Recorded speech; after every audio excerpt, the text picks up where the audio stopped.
వీళ్ళు కూర్చొని A2 మరియు డిసీజ్ వీళ్ళు కూర్చొని ఆయన మందు తాగాడు, నా డిసీజ్ మాత్రం తాగడు, నా జస్ట్ కోల్డ్ డ్రింక్ ఎట్లా తాగారు.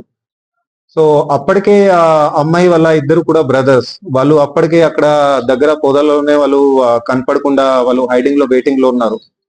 సో అక్కడ వీళ్ళది చిన్నది పార్టీ లాగా మొత్తం మాట్లాడినాక అది దాదాపు 8:39 అప్పుడు అయింది. సో ఆ ప్రాంతంలో అతను వెళ్ళిపోయినప్పుడు జస్ట్ అతను బయలుదేరినప్పుడు ఇతను ఎవరైతే అక్కడ పొదలు ఉన్నారో వాళ్ళ ఇద్దరు బ్రదర్స్ వాళ్ళకి ఇమీడియట్లీ గా అది కొంచెం ఇది ఇట్లా ఇషారా చేసి ఇట్లా పిలిచిండు.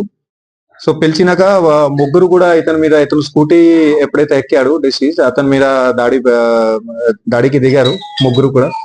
సో అతన్ని అక్కడే స్పాట్ లోనే వాళ్ళు చంపడం జరిగింది. ఏం ఆయుధాలు ఏం వెపన్ అక్కడ ఏం వాడలే వాళ్ళు, జస్ట్ అట్లా చేతులతోనే అతన్ని చంపడం కొట్టడం అట్లా మొత్తం చేశారు. బాడీ మీద ఇంజరీస్ కూడా ఉన్నాయి, అది అంతా చేతులతోనే జరిగింది అది.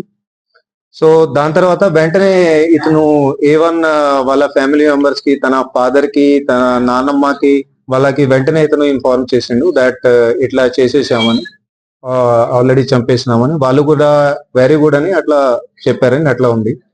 సో అక్కడ నుంచి వీళ్ళు ముగ్గురు కూడా అది బాడీని ప్యాక్ చేసుకుని వాళ్ళ దగ్గర బండి ఉంది, బండిలో పెట్టుకొని అక్కడ నుంచి బయలుదేరారు. ఇంకో బ్రదర్ ఏదైతే ఉన్నాడు A3 అని, అతను వంశీ అని, అతను డిసీజ్ కి సంబంధించిన స్కూటీ ఉండే స్కూటీ మీద బయలుదేరారు. సో అక్కడ నుంచి వాళ్ళు బాడీ డిస్పోజల్ చేసుకోవడానికి ఎక్కడెక్కడ వాళ్ళు తిరిగారు. ఫస్ట్ వాళ్ళు పాత సూర్యాపేటకి వెళ్ళారు. అక్కడ డిసీజ్డ్, అక్కడ అక్యూజ్డ్ వాళ్ళది నానమ్మ అక్కడ ఉండేది, అక్కడ ఊర్లో ఉంటది.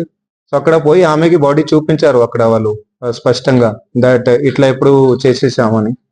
సో ఆమె కూడా మంచిగా అన్నది. దాని తర్వాత అక్కడ నుంచి నా చిన్న బ్రదర్ అక్కడే ఉండిపోయిండు.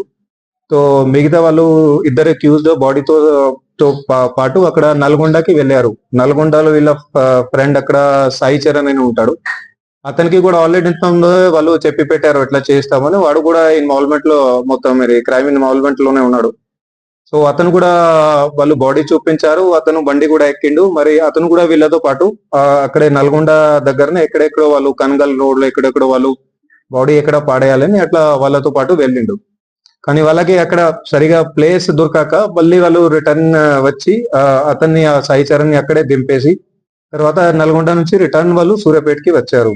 ఇక్కడ సూర్యాపేటకి వచ్చిన తర్వాత వాళ్ళు మళ్ళీ పాత సూర్యాపేటకి వెళ్ళి ఎక్కడెక్కడో తిరిగిన తర్వాత సరిగా వాళ్ళకు ప్లేస్ దొరకాక లాస్ట్ లో వాళ్ళు పిల్లలు మరి దగ్గర అక్కడ కాలువ, అది చెరువు పక్కన అక్కడ కట్ట మీద వాళ్ళు బాడీని అక్కడ పడేశారు.